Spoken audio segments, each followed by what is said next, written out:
El Señor esté con ustedes. Vamos a introducirnos en el estudio de las tribus de Israel y para ello tomamos Génesis 29 del capítulo 31 al 35 y Génesis 30 del versículo 1 al 22, donde se nos narra cómo Jacob tuvo sus hijos. En este caso, Rubén, Simeón, Leví, Judá y todos los demás. Y vamos a mirar también qué nos dice la arqueología, qué nos dice la historia.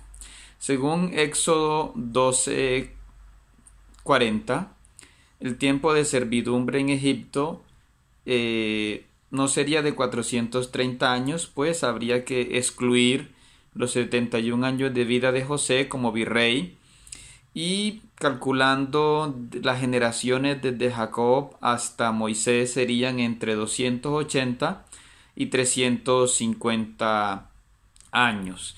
Hay otra dificultad y es el cálculo que nos da Éxodo 6 del 16 al 20 sobre los antepasados de Moisés, que también darían otras cifras. Según los documentos egipcios, el faraón Amenofis II reinó entre 1435 y 1414. Llevó a Egipto unos 3.600 prisioneros de guerra japirus. Los japirus están relacionados de alguna manera con los hebreos. Pero además tenemos que Éxodo 12:38 y Números 11:4 reconoce que junto a los hebreos salieron otras naciones, lo llama allí chusma según las traducciones, y que serían unos 600,000 varones, pero haciendo los cálculos más rigurosos, como hace John Bright en su Historia de Israel, no serían 600,000 personas, sino más o menos unas 60,000, porque incluso la península del Sinaí en la actualidad solo puede albergar 500,000 personas, y además 3/4 de ellos viven en el norte de la península del Sinaí, no en la zona sur, que es aquella que atravesaron los israelitas. Es decir, la península del Sinaí máximo puede tener unas 60,000 personas en una época como la que vemos en el Antiguo Testamento. Hay un estudioso, Lucas, que calculando los hijos que podrían tener 70 personas, como los que fueron a Egipto, calculando 430 años darían un total de 10,363 descendientes, ¿sí? Entonces podemos calcular que no salieron tantos israelitas y que estas cifras que da Números 1:46 son exageración, indicando cómo Dios había bendecido a su pueblo. Según los estudios de Sandar, hay indicios de que no todos los israelitas estuvieron esclavizados en Egipto, porque hay menciones de documentos egipcios de la época de Seti I y de Ramsés II de que había en Israel habitantes como los Isuru, o que algunos identifican con la tribu de Aser. Y hay otros textos que parecen mostrar que había gente de Judá, de Simeón, de Isaacar, de Zabulón y de Rubén morando en Israel, mientras otros estaban esclavizados en Egipto. A estas tribus las conocemos como las tribus de Lía. Entonces son también otras objeciones que hay a este dato, ¿no? Los estudios de Aharoni y Yadin, publicados en 1957, muestran además que en la Alta y Baja Galilea, es decir, donde habitaban las tribus de Neftalí, Zabulón, Aser e Isaacar, hay una continuidad.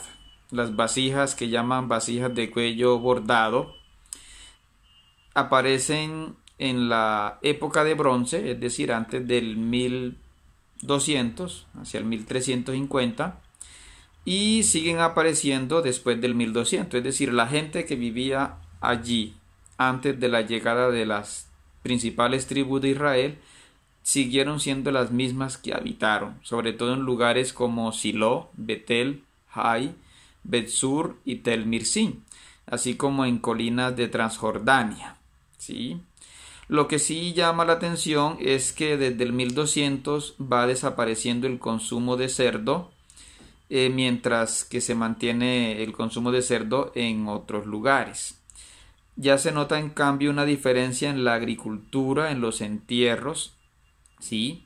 Es lo que dice el estudio de Coer van Beckum en su artículo sobre la conquista y coexistencia de Canaán e Israel.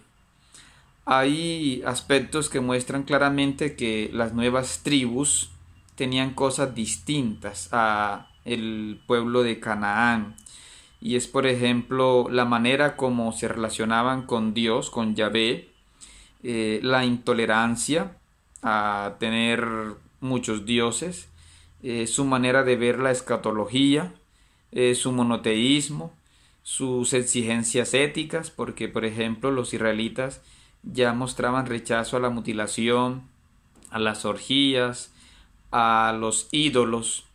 Todo eso que nos muestran los estudios de Joaquín González Echegaray sobre la geografía y arqueología bíblica nos muestra que hay unas claras diferencias entre una población que llega y una población que podemos llamar cananea. Y esta gente va llegando y van atravesando el Sinaí, o según busquemos el texto, también el Horeb, ¿sí?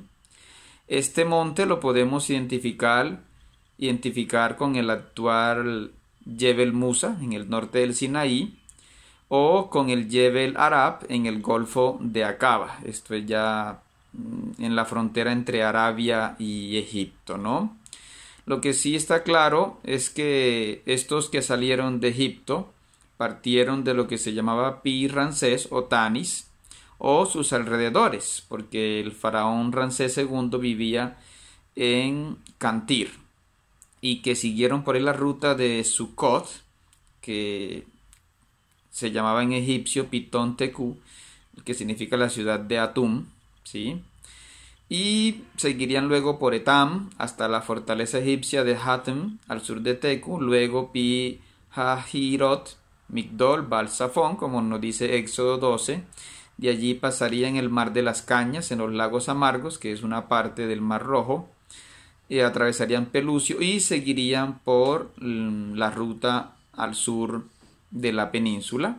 Ahí se nombran unos 50 puntos que son difíciles de ubicar, aunque el que está más preciso es Cades Barnea, que hoy se llama Ain Kudeirat, en el Negev, en la actual península del Sinaí.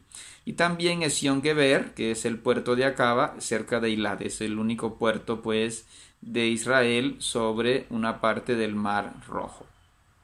En este recorrido de estas tribus se nombra a Kadesh, que según Deuteronomio 1:46 es un lugar donde hubo una larga estadía, y que desde allí penetraron por el sur, pero fueron rechazados, como dicen Números 13:14, porque los cananeos de Telarat los vencieron, como nos dice Números 14:15.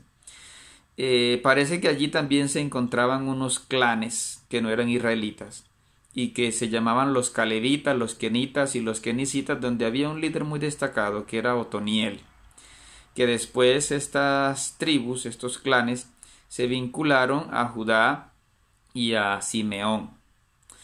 Y podemos mirar que hay muchas maneras de leer lo que la Biblia nos dice con base en los estudios de la historia y de la arqueología. Entonces ya seguiremos profundizando en este aspecto.